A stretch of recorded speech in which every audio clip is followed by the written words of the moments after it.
Hello mga ka-farm! At yun na nga, ipapakita ko sa inyo kung paano kami nag-spend ng holiday dito sa farm kasama ng aking mga anak at ng aking kapatid. So tumulong yung aking anak na lalaki at saka yung anak kong babae sa paglilinis dito sa farm. Masarap lang makita na ipag malaki na yung mga anak mo ay nakakatulong na sila sa iyo sa mga gantong gawain. Hindi sila nagre-reklamo at saka banding na rin namin ito para pagka bumalik sila sa school ay meron silang may pupunta sa mga klase nila. Ito naman ay naghahanda yung mga tao namin ng mga poste para sa bahay ng mga manok.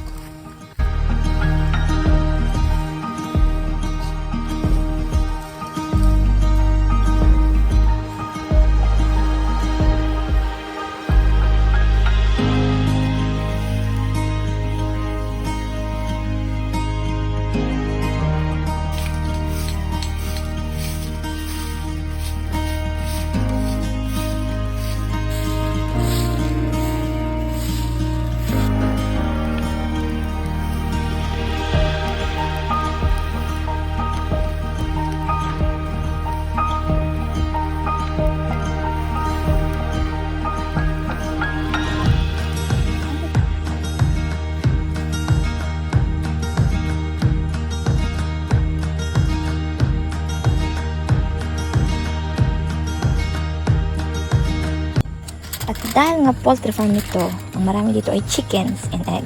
So this is my sister preparing for the chicken na iba-barbecue siya namin. Yan, tanglad, sibuyas at bawang lang naman yung nilagay niya and yung sauce. So bago yan, ang ginagamit dito is uling. So nandito lang siya sa isang parang capsule na ewan ko anong tawag dyan. So ayan, ganyan lang itsura niya. Sila, titignan daw yung chicken kung luto na.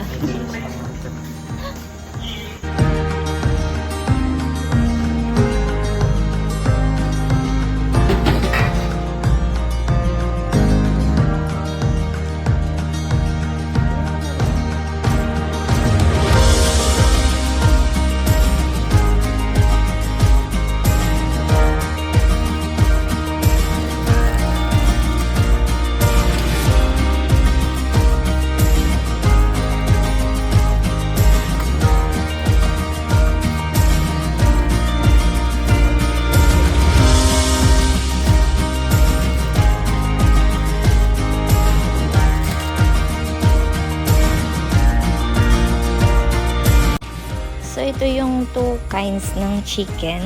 Medyo maputla at saka yung crispy na ganyan. So, nasa sa'yo yun kung gaano matagal mo siya lulutuin.